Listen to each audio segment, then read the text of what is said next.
Bonjour, bonsoir, j'espère que vous allez bien. Aujourd'hui, je vous parle d'un recueil de nouvelles fantastiques, Le Sabbat des éphémères, écrit avec brio par Ariane Gélina et publié par Les Six Brumes, une maison d'édition québécoise.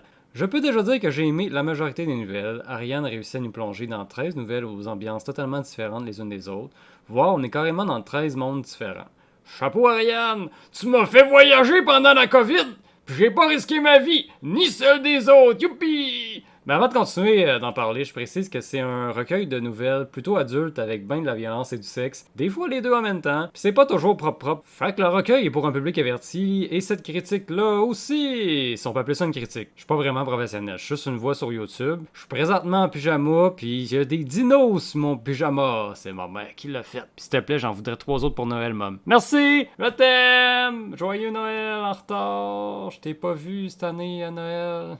Ok, je m'égare. Pour ne pas trop divulgacher tout le recueil, je vais me contenter de vous parler de mes 4 préférés, ainsi que des 2 que j'ai le moins aimés. Ouh! Fait que top 4 de mes nouvelles favorites, yeah! Bon, on me dit à l'oreille que faire un top sur YouTube, c'est perdre toute sa crédibilité. Mais bon, j'aime ça montrer que je peux compter jusqu'à 4. 1, 2, 3, 7. Position 7 du top 4. J'ai vraiment écrit cette blague-là. J'ai un texte présentement, ça paraît, je lis parce que j'arrivais pas à me concentrer, donc je lis un texte. J'ai vraiment écrit la blague 1, 2, 3, 7, position 7 du top 4. Pourquoi? Bref, la nouvelle en top 4, quatrième sur le top 4, c'est L'envers du labyrinthe. C'est la première nouvelle du recueil et je trouve que c'était le choix parfait pour débuter. Ce n'est pas la meilleure ou la plus originale, mais le mystère est juste assez grand pour que ce soit la mise en bouche parfaite avant d'entamer les autres nouvelles. Comme la femme qui prend le taxi dans le labyrinthe, on accepte de quitter notre quotidien en plongeant dans l'inconnu, mais pas trop vite, en suivant des détours de plus en plus bizarres pour se préparer aux autres nouvelles qui seront beaucoup plus atypiques. D'ailleurs, le trajet dans le taxi, il est beau, tabarnoun! Non, j'allais dire tabarnak, j'ai censuré ça avec tabarnoun, mais je suis pas sûr que c'était mieux. Je veux ça dans un court-métrage. Faut militer pour le retour en force des courts-métrages au Québec, ou en faire une série de courts-métrages fantastiques. Une bonne partie des nouvelles du recueil, dont celles-là, ont un vrai potentiel cinématographique. Bref, c'est excellent. Sauf la fin, je suis en tabarnak parce qu'à la fin, le chauffeur du taxi est vraiment pas gentleman. Bouh, chauffeur du taxi. J'ai hâte de parler de meurtre, fait que je passe à la prochaine. Poursuivons le top 4. En troisième position, la nouvelle Les Glaces éternelles. Une excursion dans l'hiver sauvage comme j'aime. C'est amusant, il y a du monde qui crève un par un pour créer de la tension. Moi, je suis pas mal imbécile des fois, là. Moi, ça me suffit à aimer un récit du monde qui crève un par un. J'aime ça les slashers, puis faire des paris sur qui va mourir, qui va survivre. Et en plus, la manière que cette nouvelle-là évolue, c'est juste parfait. J'ai adoré ça, ça ferait un autre excellent court-métrage. Ok, j'arrête de vouloir tout transformer en court-métrage, je m'excuse, je continue. Position 2 du top 4, yeah! Le jeu des âmes mortes. Un beau conte sur l'avarice et le goût du pouvoir. Là, j'espère que Disney va en faire une adaptation en gardant l'essence même de la belle histoire d'amour et de mort si serviable envers leur maître bien-aimé. Une autre belle nouvelle qui transpire la joie de vivre, ou devrais-je dire, la joie de mourir.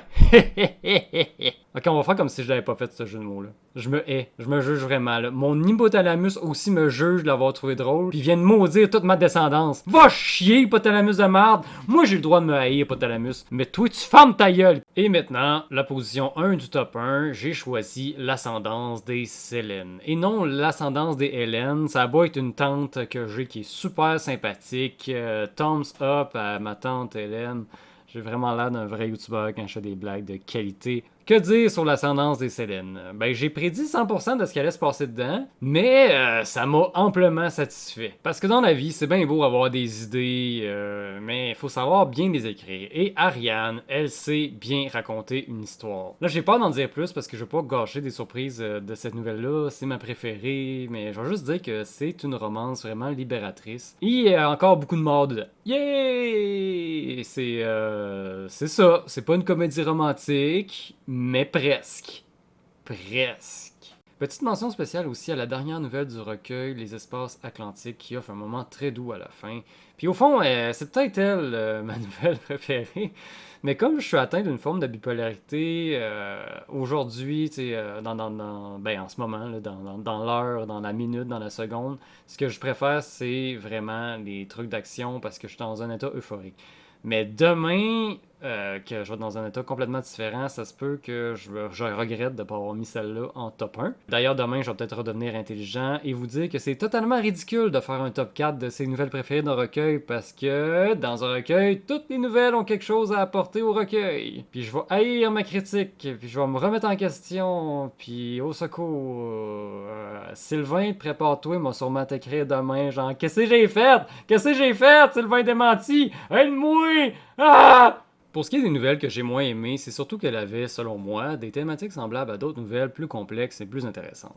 Vers de nuit a le même pivot narratif de jalousie de mère matière, et lieu de passage vient après Ombre jumelle, mais Ombre jumelle maîtrise beaucoup mieux la thématique du fantôme. En fait, pour être 100% honnête, j'ai détesté Lieu de passage. Arrêtez de m'écouter maintenant si vous voulez pas être spoilé, mais ça parle d'un fantôme qui fait l'amour à une humaine sans lui avoir demandé la permission avant. Et l'humaine a tellement aimé qu'elle continue de faire l'amour avec d'autres fantômes. Je dois dire que j'ai esquissé une moue sceptique en lisant, surtout que le personnage principal est moins bien développé que dans les autres nouvelles. La nouvelle est très courte aussi. On ne comprend pas pourquoi l'humaine réagit avec autant de plaisir, même si ça reste un viol de la part du fantôme. J'aurais aimé qu'on plonge davantage dans la psyché du personnage pour qu'on puisse vraiment mieux comprendre qu'est-ce qui s'est passé dans sa tête à ce moment-là. Il y a un fantôme qui se met à la doigter. Au début, il est pas trop sûr, mais il la doit tellement bien que finalement, c'est le plaisir. Tu sais, je vais juste faire un rappel. En théorie, ça reste effrayant. Un viol, que ce soit par un fantôme, un humain, même si l'autre personne, c'est le dieu dildo en personne, ça reste en théorie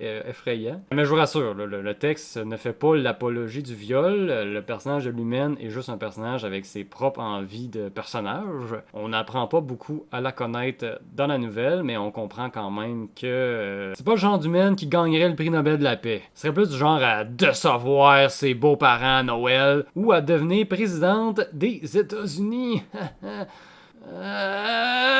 J'ai juste une sensibilité particulière face à ce sujet-là. Mais, hey, wow, ça veut pas dire de commencer à censurer des écrits. Là. La censure qui gâche la vie des auteurs, des éditeurs au Québec, on en a assez vu. Là, c'est un personnage dans un contexte de recueil où que tous les personnages sont un peu bizarres, un peu beaucoup, un peu horribles. Donc, dans ce contexte-là, on comprend, même si le personnage est pas super bien décrit, la nouvelle est assez rapide. C'est voulu sûrement que ça soit rapide justement pour créer l'effet de surprise, de choc. Si on comprend que le personnage il est décalé là, et elle s'intéresse plus tant que ça à la réalité, elle veut juste baiser des fantômes. Moi je l'ai pas aimé, puis c'est correct, c'est bien correct de pas aimer quelque chose, ça veut pas dire qu'il faut commencer à monter sur ses grands chevaux avec ça, là, parce que si on veut continuer d'avoir des récits avec des personnages qui nous surprennent, qui nous font nous interroger sur tout pis rien ou qui nous divertissent d'une réalité qui est bien pire, on est mieux de pas commencer avec la censure parce que ça peut aller loin des fois, puis on veut pas retourner dans les années où on pouvait quasiment rien écrire ou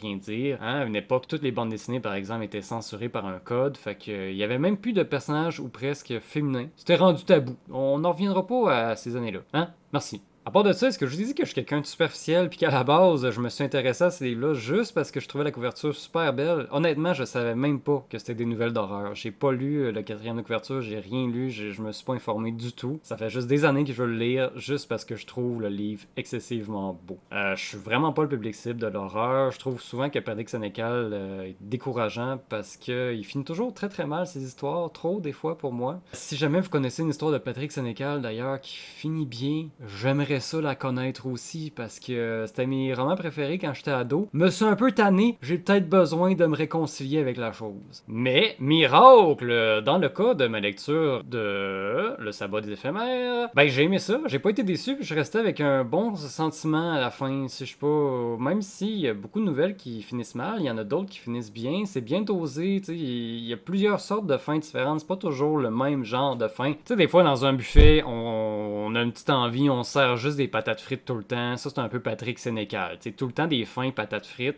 tout le temps les mêmes patates frites. Mais dans le cas de Le Sabbat des éphémères, j'avais pas l'impression de manger tout le temps la même affaire. C'était tout le temps des mets différents de qualité, puis je suis content. Je suis content. Ben là, Patrick, c'était des patates de qualité aussi de temps en temps. Là. Je veux pas dire que Patrick Sénécal, c'est une patate. Là, je commence à m'égarer vraiment. C'est le temps que je finisse la vidéo. Si jamais vous voulez des critiques plus intelligentes que la mienne, je vous invite à aller voir celle de mes collègues parce que c'est un projet collectif. On était plusieurs à critiquer. Là, je commence à switcher dans mon côté bipolaire. Je retrouve ma vraie voix, plus calme, plus dosée parce que le dosage, c'est le plus important. Mais c'est trop tard, c'est déjà la fin. Donc, allez voir mes collègues, ils ont sûrement fait des meilleures critiques que la mienne. Et je vous dis à la prochaine pour une autre vidéo ou un autre enregistrement audio. Je vais varier entre les deux.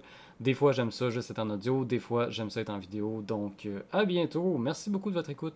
Ah oui, mais juste avant de partir, je vais faire une petite confession. J'ai déjà fantasmé sur l'idée de faire l'amour avec un fantôme. Mais quand c'est arrivé, ça s'est vraiment pas bien passé. Des fois, il y a des fantasmes qui sont bien mieux de rester des fantasmes.